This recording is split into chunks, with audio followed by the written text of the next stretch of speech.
Have you ever been in a room with someone and felt exhausted before they even said anything? Like your body already knew what was coming. You tell yourself to stay calm, to be understanding, to not take it personally. And yet somehow, after the interaction, you're the one questioning yourself, replaying every word, feeling heavy in a way you can't quite explain. If you've had that experience, you're not imagining it.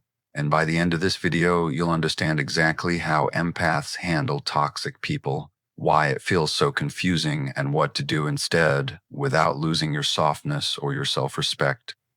Because there are two things we need to look at today: why you keep giving the benefit of the doubt even when it costs you, and the exact sentence you can use the next time someone crosses a line, even when your body wants to freeze or smooth it over. And here's the part no one tells you: most empaths don't stay connected to toxic people because they don't see the harm. They stay because their nervous system learned very early that harmony equals safety.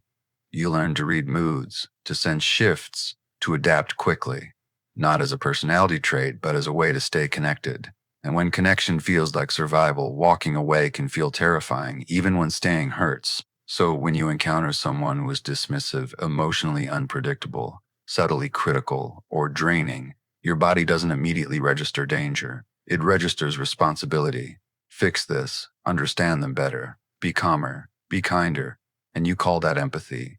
But listen closely. Often, it's not empathy. It's a survival response that once protected you very well. Here's a pattern many empaths recognize. The toxic person isn't always loud or obvious. Sometimes they're charming. Sometimes they're wounded. Sometimes they're wounded. Sometimes they're wounded. The wounded apologize just enough to keep you hopeful. And because you can feel their pain underneath the behavior, something in you says, they don't mean it. They're struggling. I can handle this. And here's the surprising reframe. Understanding someone's pain does not require you to stay in the line of fire. Compassion does not mean access. And empathy that cost you your nervous system isn't empathy anymore. It's self-abandonment. And this is where things usually get tangled. You notice the signs in your body first. The tight chest, the shallow breath, that subtle dread when you see their name on your phone. But instead of trusting those signals, you explain them away. You tell yourself you're overreacting, too sensitive. And slowly, without realizing it, you train yourself not to listen to your own alarm system. And here's the part that matters. Toxic dynamics often survive because the empath keeps translating harm into understanding. You soften what was sharp. You excuse what was crossing a line. You focus on their intentions instead of the impact on your body. And the cost shows up later as exhaustion, resentment, and that quiet feeling of disappearing from your own life. Let me slow this down with something very simple. The moment someone says something that doesn't sit right, you may freeze, you may smile, you may go quiet. That response isn't weakness. It's your nervous system choosing the safest option it knows, and the work now isn't to judge that response. It's to give yourself another option next time. Here's one sentence that many empaths find grounding. I'm not comfortable with how that was said. Notice how it doesn't attack, it doesn't analyze, it doesn't escalate.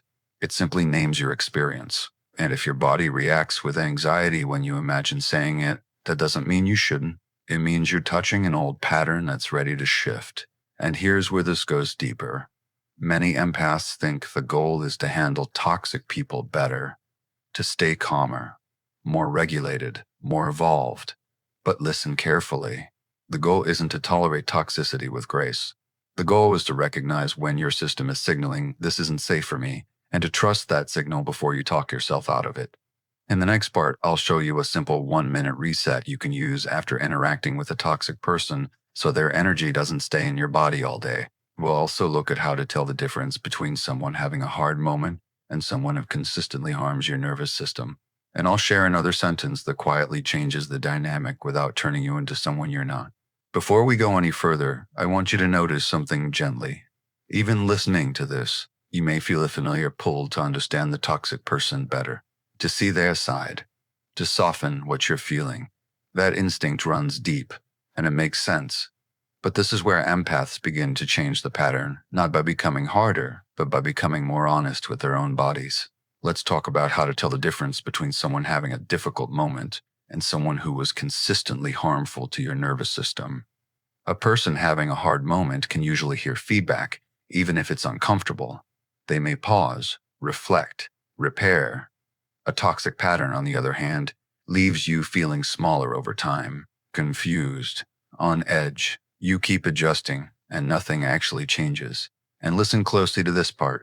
Your body already knows the difference, even when your mind keeps negotiating. Here's a self-check you can do quietly, without judging yourself or anyone else. After interacting with this person, do I feel more tense or more settled? Do I feel clearer about myself or more confused? Do I feel respected, even if we disagreed? Or do I feel like I need to explain myself to feel okay again? And one more. If nothing changed, could I live with this dynamic long term? Let those questions land. They're not meant to push you. They're meant to orient you back to yourself. Now let's talk about what to do when your body is already activated, because insight alone won't calm your system. This is a simple reset you can use today, and it takes about a minute. Wherever you are, gently press your feet into the floor and notice the support underneath you. Take a slow breath in through your nose, and let the exhale be slightly longer than the inhale. As you breathe out, let your shoulders drop just a little, and silently say to yourself, I am allowed to take up space without explaining. Do that for 3 breaths, nothing dramatic. Just enough to tell your nervous system that the moment is past and you are here now. And here's why this works. Toxic interactions often keep living in the body long after they're over. This reset helps your system complete the stress response instead of carrying it into the rest of your day.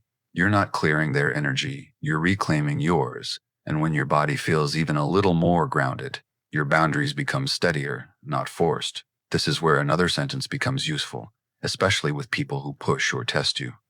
I'm not available for this conversation right now. Notice how that doesn't argue about facts or intentions. It names your capacity, and capacity is not negotiable. You don't owe access just because someone wants it. And if guilt shows up, that doesn't mean you're wrong. It means you're unlearning something old. I want to say something important here. Many empaths stay in toxic dynamics because they're waiting for proof that it's bad enough to leave, bad enough to justify choosing themselves. But your nervous system doesn't need a dramatic reason. Feeling consistently unsafe, unseen, or dysregulated is reason enough. You don't need to convince anyone else of that. And here's the third sentence that often shifts things quietly but powerfully. This doesn't feel healthy for me, so I'm stepping back. You're not diagnosing. You're not labeling them. You're naming your experience and your choice. And that's where your power lives, not in changing them, but in responding to what's true for you. As empaths, you are never meant to absorb other people's dysfunction to prove your kindness. Your sensitivity is not an obligation, it's information. And when you learn to trust it, something remarkable happens. You stop chasing clarity from people who can't give it. You stop shrinking to keep connections that cost you your peace. And you begin to feel more like yourself again. Handling toxic people isn't about being stronger or colder. It's about being more aligned, letting your body lead, letting honesty replace endurance, and remembering that you are allowed to step away from what harms you, even if you understand it deeply. Let this land gently. You don't have to fix everything today. One pause, one breath, one truthful sentence is enough to begin. And in the next video, we'll talk about why empaths often feel guilty after setting boundaries and how to move through that guilt without going back on yourself.